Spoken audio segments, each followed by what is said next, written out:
my mom wanted me to be a truck driver because that would mean I'd make $24,000 a year if I went to Truck Masters, and that would be twice what my father made. And she thought that would happen, but something inside of me said, I don't want to drive a truck. There's something else that matters more to me. And I decided I was not going to go for money instead of passion. And the rewards have been pretty amazingly better than being a truck driver. It's not bad being a truck driver, it's just not what I was after. And I look back, and one of the things that helped me was my original teacher, Jim Rohn, who was a personal development speaker I went to hear when I was 17. He said something the first time I heard him, and he said, you know, it's really simple. If you want life to change, you got to change. If you want life to be better, you've got to get better. It's the only way it happens. And luck will show up for people and it'll leave them. But if you're constantly improving who you are and what you give, game over. See if you can find some ways to multiply your value to the marketplace. And he said your income will immediately start to change. Up until then, I was hoping that the economy would change. I was hoping that my company would change. I was hoping that my paycheck would change. I was hoping that circumstances outside would change. And then here's what I found out. It isn't going to change. So then my question was, if it isn't going to change, how will my life ever change? And here's what my teacher taught me. When you change, everything will change for you. When you get better, everything will get better for you. And that's where I picked up that phrase, for things to change, you've got to change. You don't have to change the marketplace. You don't have to change the marketing plan. You don't have to change the economy. You don't have to change countries. You don't have to change circumstances out there. All you've got to do is look within and see if you can change yourself for the better. And as you change, things will start to change for you. Let me give you the day that turns your life around, as quickly as I can. I got 4 parts to the day that turns your life around, and then we're finished for the day. Number 1, disgust. Disgust. Disgust is a negative emotion, but it can have a very positive, powerful effect. Disgust says, I've had it. What an important day that could be. I've had it. Wow. I met a beautiful, powerful, accomplished executive lady in New York. The company invited me to come in. This lady was the vice president, extraordinary lady. I got to know her and I found out her story. I said, how did you get here? Big income. And she never went to college, never went to university. I said, how did you get here? Executive, powerful, income. She said, well, let me tell you part of the scenario. She said, when I was a young mother a few years ago, she said, one day I asked my husband for $10. And he said, what for?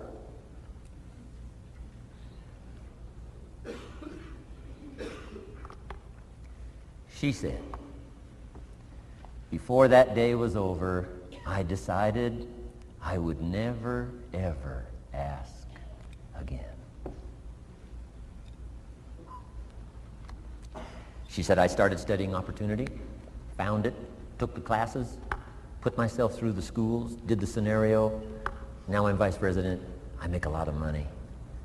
And she said, I kept my promise. I've never, ever had to ask again. It's called a life-changing day. The day you say, enough is enough. Now, if you can add an act to your disgust, it helps. A man takes a shotgun to his car, blows out every window, destroys every tire, puts 100 rounds in it, and says, I've driven this embarrassing thing for the last time. And then he saves it. He saves it. And later when somebody says, how did you become rich and powerful? He says, let me show you this car. One day I'd had it up to here, I blew it to smithereens. Enough is enough. Powerful. Here's the last 3. Next is decision. Decision making is a life-changing day. If you went home today and in the next few days cleaned up a list of decisions, it could furnish enough inspiration for the next 5 years, 10 years. What an inspiring day, the day you can bring yourself to decide. And here's the third one, desire, wanting too bad enough. Who knows the mystery of that? We don't know. But here's something I do know. Sometimes desire waits for a trigger, waits for something to happen. Who knows what the happening may be? A song, the lyrics, a movie, the dialogue, a seminar, a sermon, a book, an experience, confrontation with an enemy, a conversation with a friend who finally levels with you. Whatever the experience it is, it's so valuable. And here's my best advice. Welcome all experiences. You never know which one is going to turn everything on. Don't put up the walls. The same wall that keeps out disappointment keeps out happiness. Take down the walls. Go for the experience. Let it teach you. And here's the last one. Resolve. Resolve says I will. Two of the most powerful words in the language. Benjamin Disraeli said, nothing can resist a human will that will stake its existence on its purpose. Shortly put, I'll do it or die. Best definition of resolve I got from a little junior high girl, Foster City, California. I'm going through some words one day. I got to this one and I asked the kids, who can tell me what resolve means? Some didn't know, some tried. Interesting. The last one was the best. Little girl about 3 rows back, she said, I think I know, Mr. Owen. I said, what? She said, I think resolve means promising yourself you will never give up. I said, that's the best I've ever heard. She's probably giving seminars somewhere today, right? I mean, that's the best I've heard. I asked the kids, how long should a baby try to learn how to walk? How long would you give your average baby? Before you say, hey, enough's enough. No. Any mother in the world would say, you're crazy. My baby is going to keep trying what? Until. What a magic word. I want you to write it down. Until. Promise yourself you'll read the books until your skills change. You'll go to seminars until you get a handle on it. You'll listen to it until it makes sense. You'll go for it until you understand it. You'll practice it until you develop the skill. Never give up until, however long that is. Step by step, piece by piece, book by book, word by word, apple by apple. Walk around the block, walk around the block. Go for it. Don't miss the chance to grow. And resolve that you'll pay the price until you learn, change, grow, become. Then you'll discover some of life's best treasures when you pay that price.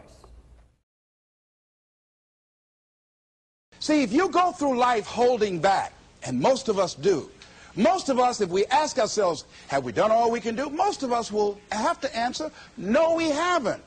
We've been holding back. We have ideas that we don't act on, things we want to do. We're afraid to take chances. We go through life trying to seek security and not coming outside of our comfort zone, and we take most of our stuff with us to the grave.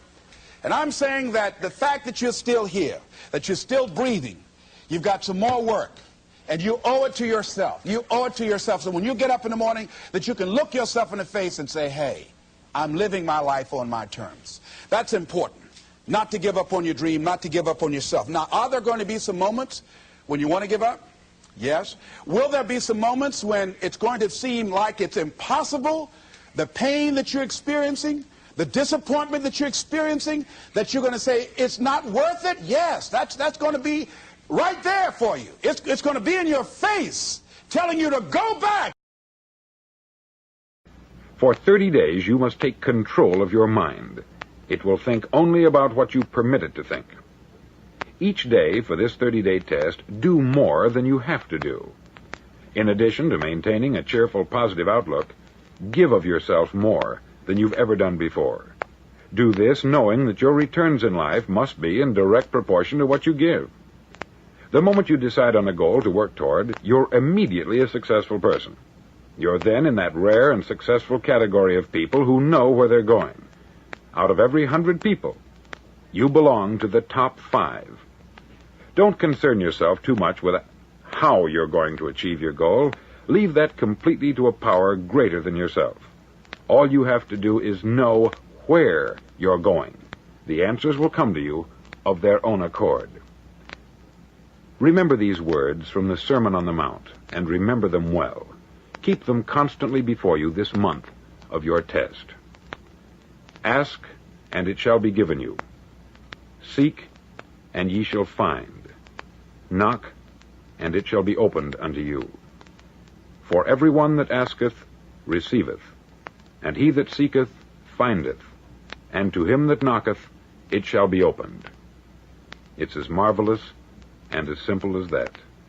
In fact, it's so simple that in our seemingly complicated world it's difficult for an adult to understand that all he needs is a purpose and faith.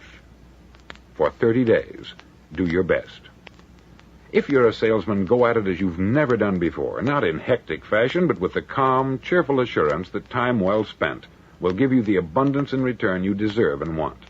If you're a homemaker, devote your 30-day test to complete giving of yourself without thinking about receiving anything in return, and you will be amazed at the difference it makes in your life. No matter what your job, do it as you've never done it before for 30 days. And if you've kept your goal before you every day, you'll wonder and marvel at this new life you've found. Dorothea Brand, outstanding editor and writer, discovered it for herself and tells about it in her fine book, Wake Up and Live. Her entire philosophy is reduced to the words, act as though it were impossible to fail. She made her own test with sincerity and faith, and her entire life was changed to one of overwhelming success.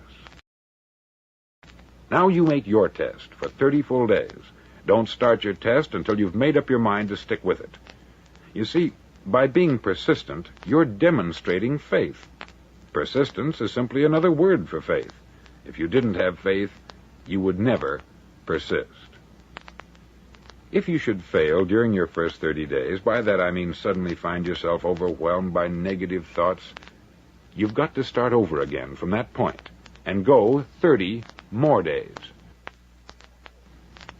Gradually, your new habit will form until you find yourself one of that wonderful minority to whom virtually nothing is impossible. Don't forget the card. It's vitally important as you begin this new way of living. On one side of the card, write your goal, whatever it may be. On the other side, write the words we've quoted from the Sermon on the Mount. Ask, and it shall be given you. Seek, and ye shall find. Knock, and it shall be opened unto you. In your spare time during your test period, read books that will help you. Inspirational books like the Bible, Dorothea Brand's Wake Up and Live, The Magic of Believing by Claude Bristol, Think and Grow Rich by Napoleon Hill, and other books that instruct and inspire. Nothing great was ever accomplished without inspiration. See that during these crucial first 30 days, your own inspiration is kept at a peak. Above all, don't worry. Worry brings fear, and fear is crippling. The only thing that can cause you to worry during your test is trying to do it all yourself. Know that all you have to do is hold your goal before you. Everything else will take care of itself.